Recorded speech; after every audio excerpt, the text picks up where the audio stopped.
'Twas the night before Christmas, and in a gray holding cell sat a red-suited figure who was just mad as all hell.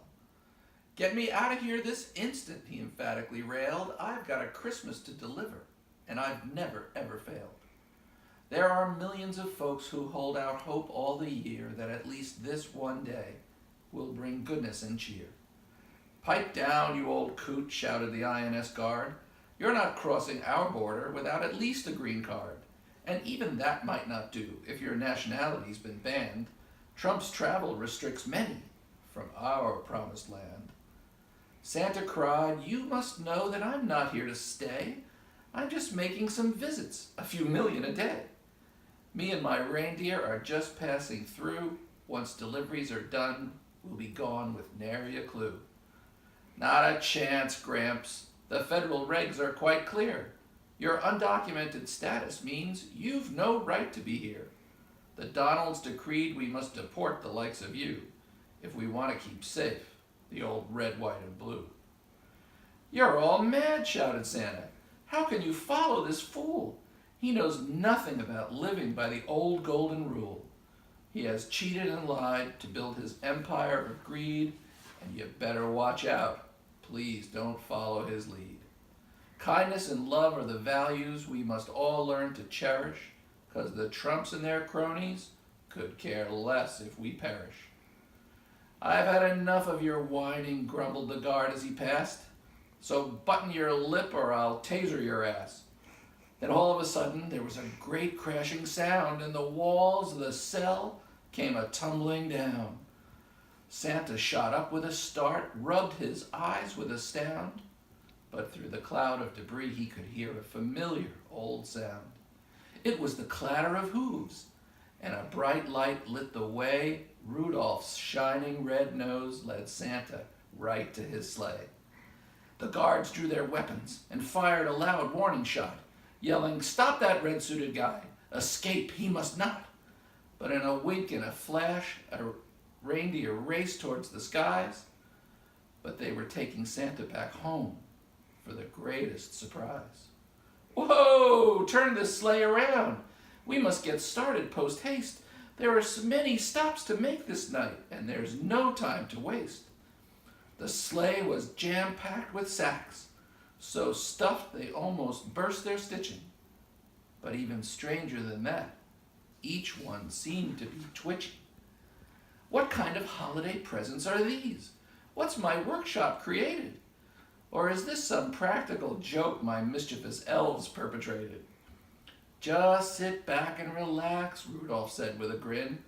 "We've a brief stop to make before Christmas can begin. We'll be back at the North Pole in the blink of an eye, and once we've swapped out our cargo, we can take off and fly." "What's going on?" shouted Santa. "Why are we coming back here? I'm being kidnapped by my own team of reindeer. And what the heck's in those bags? They jiggle more than my belly. If you don't all come clean, your next boss will be General John Kelly."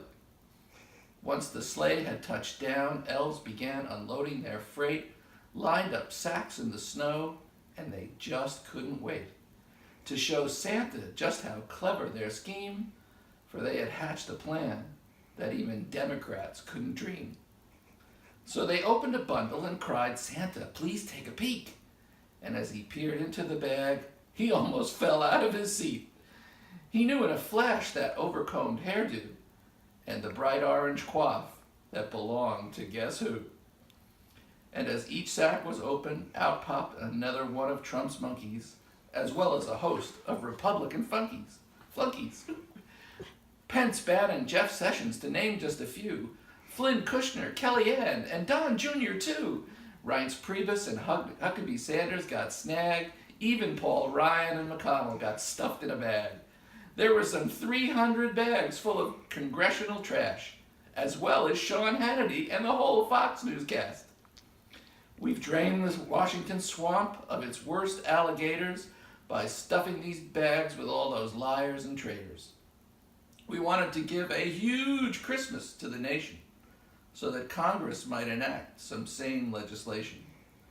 What a job you have done. But what to do with this bunch? Can we teach them to be good 'cause they're so out to lunch. Santa tugged on his beard and then chuckled with glee. I think we can teach them to be as good as goodness can be.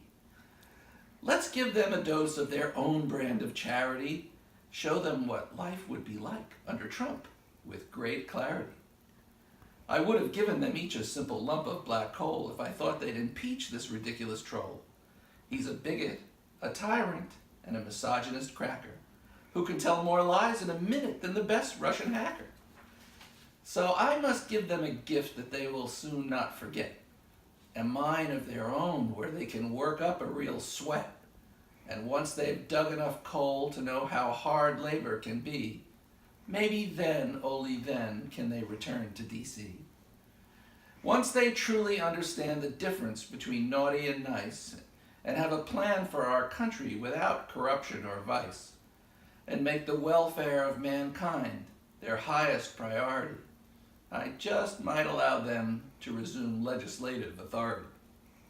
They'll make tax code designed to share our great wealth and pass a CARE Act that guarantees every citizen's health. They will fund education and make school lunch a child's right, and rejoin the Paris Accord to lead the climate change fight. They'll pass so many laws to celebrate our Constitution, making life, liberty, and happiness their sworn resolution. Wait a second here, cried Trump. You can't do this to me. I was rightfully chosen, even if not by popular decree. My base supports every little thing that I tweet, and if you don't let us go, Abu Ghraib's where you will all meet. But a cacophony of voices arose from the sacks and the snow. Santa, please, please don't send us to toil in the darkness below. We all promise to protect the dignity of each fellow man, and we'll give the Trumps a good taste of their own travel ban. Santa stared at them sternly. Don't put me to the test. If I give you another chance to clean up your political mess, embrace the spirit of Christmas in every law that you fashion, because America's true greatness is measured by its compassion. We promise we'll do it. Partisanship will not be the norm. Making heaven on earth will be our new party platform. Okay then, said Santa. I'll give you one more shot to get it all right. So elves, load 'em back up, and we'll return them this night. So Republicans learned to be good, a delightful new crowd, helping to make our country one that made even Bernie Sanders proud. So ends the Christmas coup d'etat, a revolution without shooting. Our government was restored, and now Trump lives with Vladimir Putin. Merry Christmas!